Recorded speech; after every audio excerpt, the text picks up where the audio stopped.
Let's talk about this more now with Congresswoman Laurel, Republican from Florida, who's a member of the House Homeland Security Committee. Congresswoman, I know you were listening into those remarks, as I was in real time. They're talking about some sort of compromise here. Can compromise, be made if Republicans, don't get all of their border demands met in whatever this bill ends up looking like? Well, I think it's important wherever we can to be working across the aisle and trying to craft bipartisan solutions.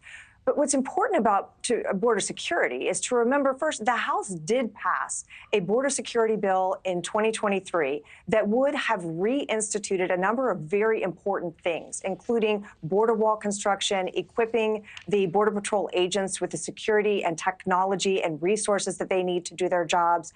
And so we have been working in earnest trying to secure the border in Congress now for quite some time.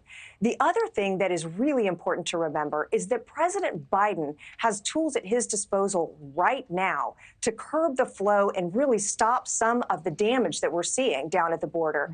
When we went down to Eagle Pass, a group of House Republicans, Border Patrol agents told us there that if he would simply reinstitute Remain in Mexico, which by executive order he suspended, that would reduce the flow by 70%. So a return back to the policies of President Trump would make enormous progress.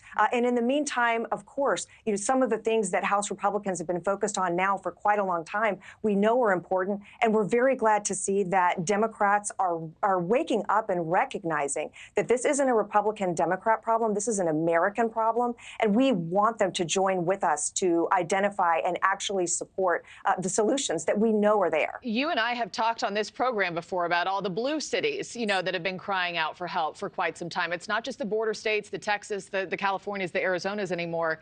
It's blue states as well. I wanted also your take on that new Gallup poll that dropped this week. Immigration is now the top issue, which is interesting because for forever we were talking about economy leading the pack, economy now coming in third. What do you make of the timing of that, Congresswoman? I mean, it is March of 2024, 8 months to November, and immigration is now the top worry for American voters.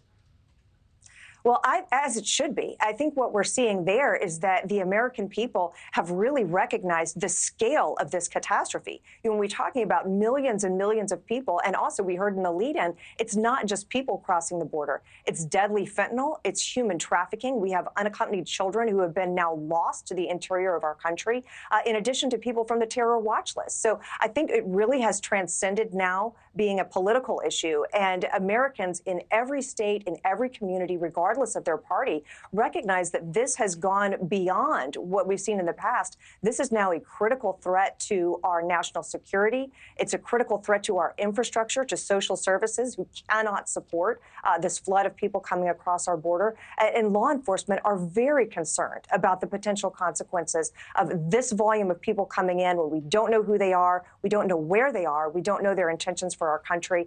And so that's something that I think every candidate who's on the ballot this coming cycle is going to have to be ready to talk to voters about. And I will say, we've been working very hard to bring attention, to shine a light on this problem for Americans and to make sure that they understand the gravity and the magnitude of what's happening. And I think that's what those poll numbers reflect, is that Americans recognize what a serious issue this is. Yeah, and we'll see if that holds for the next 8 months till November. Congresswoman Laurel, thank you so much for your time this morning, as always. Great to see you. Yeah, we're still listening in to what Congressman Brian Fitzpatrick has to say with this discharge petition and a possible new bill. We'll keep everybody posted.